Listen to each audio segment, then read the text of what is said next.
Assalamualaikum, my name is Nadzmi bin Muhammad Razip, Matric number 2016765. And in this video, I would like to talk about my experience with Usrah in Action 2. Previously, in Usrah in Action 1, we mostly make paperwork and community engagement. In Usrah in Action 2, we have to execute everything that we have planned. As a refresher, let me recap what we have planned in the previous semester. We wanted to tackle the issue of unsustainable food security in Malaysia by encouraging urban farming activity among the society. However, this semester, we have decided to add another issue, which is waste management. To solve both of these issues together, we have decided to develop a farming system that is made up of recycled bottles. This means not only we are producing foods, but also using something that will normally end up in a landfill to good use. Basically, killing two birds with one stone. Of course, on paper that all sounds easy, but the execution is more challenging than one might think. The first challenge happens during the process of gathering the materials that we need.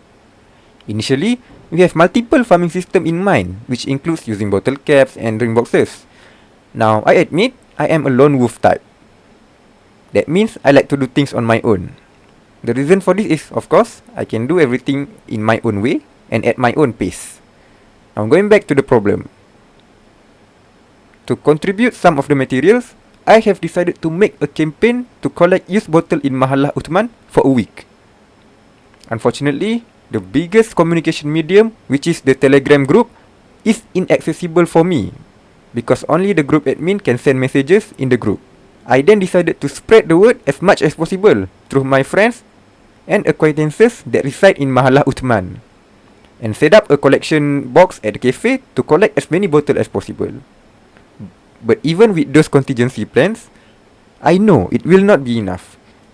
In the end, I decided to reach out to other group members and ask them to collect recycled material in their own respective mahallah. From here, I learned that there's a limit to how many things a person can do.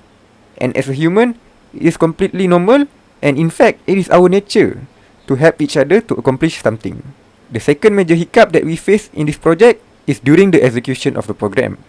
While we are setting up the venue, I was informed of the unfortunate news that the time allocated for us was cut short due to the participant having other obligation to attend.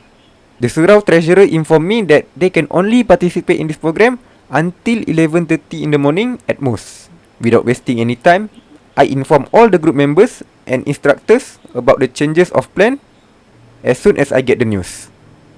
All the program which was conducted by me was executed at a faster pace. This is done by integrating two separate activities into one, such as briefing session and demonstration. I also instruct the committees to help the participant set up their farming system to speed up the process. Incidentally, the thing that saved this program from becoming a rush disaster is the fact that before our program, all the bottles have been cut. This happened because a few weeks before the program, I suggested all the bottles should be cut before the program to save some time. The rest of the program was done at a faster yet steady pace. This incident reminds me of a theory that I have learned in one of my classes, which is strategic management. In that subject, we are taught that strategy does not necessarily help us avoid risks, but also help us to mitigate the damage when the unexpected happen. Overall, I found Usrah in Action 2 to be a valuable learning experience because first, it teach me a lesson that I can practice in my life to become a better person. And the second one is because it teach me to apply the theory that I have learned in class to the real world. Is it a perfect subject? No. My biggest complaint is this subject does not really offer any reward for the students. While I personally do not care about rewards, I can see other students lack motivation and consider this subject as a less important one.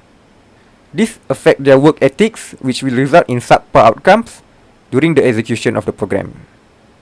In the future, I hope the management can look into this issue. My suggestion is to either add more rewards such as star points or add punishment for those who do subpar jobs. Anyway, that's it from me, and thank you for listening to my reflective journal.